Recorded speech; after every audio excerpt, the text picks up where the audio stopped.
Bonjour à tous et bienvenue. Nous démarrons le périple de ce matin avec le quotidien bleu d'Amalmana, le jour qui parle de médias et nous fait savoir que le CNC cherche Equinox. Le président directeur général du groupe sort de son silence et pointe les manquements du Conseil national de la communication, invité à plus d'indépendance. C'est une information ce matin à retrouver en page 3. Inondation également, le pont de Yagua a cédé. La ville est coupée en deux.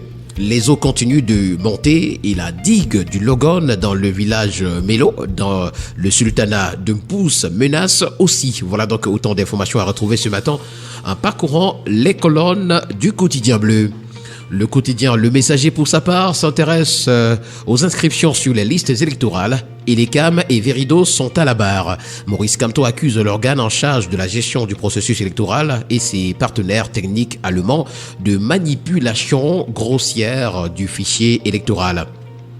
C'est une information ce matin à retrouver à la page 3. Et nous allons continuer avec la nouvelle expression qui parle de cette présidentielle de 2025. C'est Kamto qui demande l'audit du fichier électoral. Le président du mouvement pour la renaissance du Cameroun accuse Elecam de manipuler donc les chiffres avec l'aide de la société allemande chargée de la production des cartes. Également à lire dans les colonnes de la nouvelle expression ce matin, il y a 66 ans, Oumniobe était assassiné. Affaire Glencore, Akeremuna plus déterminé. Remember Oumniobe encore, c'est sa veuve qui décède le jour de sa mort. Et puis Conseil de sécurité, clin d'œil des États-Unis à l'Afrique. Voilà autant d'informations à retrouver ce matin en parcourant les colonnes du journal. Le quotidien Mutation qui nous permet de poursuivre ce périple ce matin parle d'inondation et nous fait savoir que c'est la ville de Yagua qui s'effondre. Le pont principal reliant plusieurs quartiers du chef-lieu du Mayo-Danaï a cédé hier suite aux pluies diluviennes de ces derniers jours. Les morts et les dégâts matériels s'accumulent et sèment le désarroi au sein de la population locale. Les alertes météo inquiètent également à Yaoundé et à Douala. Voilà donc une information ce matin à retrouver des pages 6 à 7. On parle également de ces inondations qui sinistrent Yagua ce matin dans le Mayo-Danaï à la grande une du quotidien d'information républicaine. Et ça, c'est le drapeau. La ville de Yagua fait face à une catastrophe naturelle majeure suite à de violentes inondations qui ont provoqué l'effondrement le 12 septembre dernier du principal pont reliant le centre-ville au marché. Selon l'ONU, c'est près de 158 000 personnes qui sont en détresse avec des milliers de maisons et de cultures détruites. Voilà donc une information ce matin à retrouver en page 6. Pour le quotidien L'Info à chaud, s'agissant des catastrophes écologiques et ou naturelles qui secouent le Cameroun, combien faut-il de morts pour que les pouvoirs publics sortent enfin de leur inertie? Voilà donc une interrogation de Jean-Robert Wafo qu'on peut retrouver au complet à la page 3 ce matin.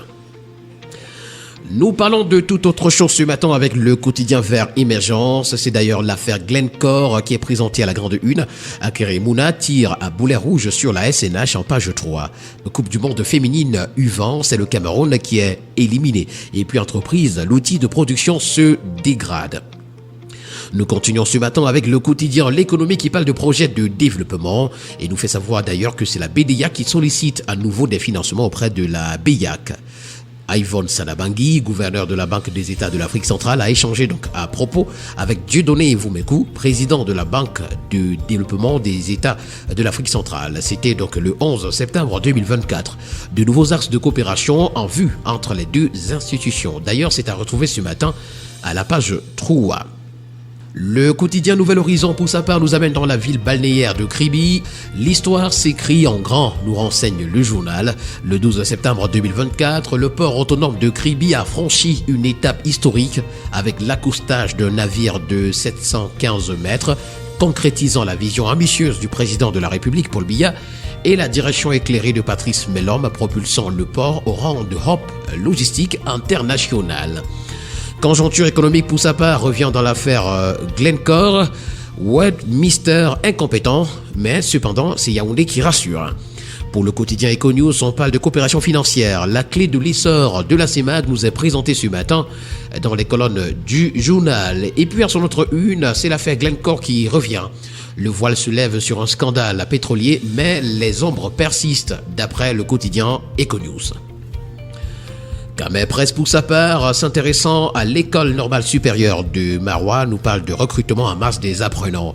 À travers cet éventuel accueil de 1080 aspirants, cette institution de formation des enseignants du secondaire compte engranger 270 millions de francs CFA au total que vont payer donc ses auditeurs libres. Dans un contexte de fonds d'intégration automatique à la fonction publique et en triplant les effectifs, plane le spectre des classes pléthoriques comme au lycée. Nous continuons ce matin avec le quotidien Infomatin qui parle de l'occupation des lits des cours d'eau et c'est Ketia Cortez qui en appelle au strict respect de la réglementation, déplorant donc les dégâts matériels et des pertes en vies humaines causées ces dernières semaines dans la région de l'extrême nord par les inondations suite à une forte pluviométrie.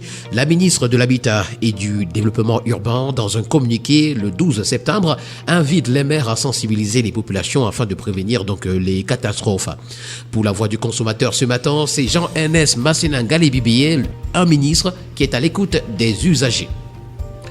La lettre de la bourse pour sa part ce matin, avec lequel nous terminons d'ailleurs ce périple, parle de la coopération entre la Chine et l'Afrique et nous fait savoir que l'Afrique a raté le virage. Mesdames et messieurs, voilà qui met en terme à cette sortie de la revue de la presse camerounaise. Merci d'avoir été des nôtres ce matin. Au plaisir de vous retrouver la semaine prochaine, notamment lundi, pour une autre édition. D'ici là, portez-vous bien. Bon week-end à tous.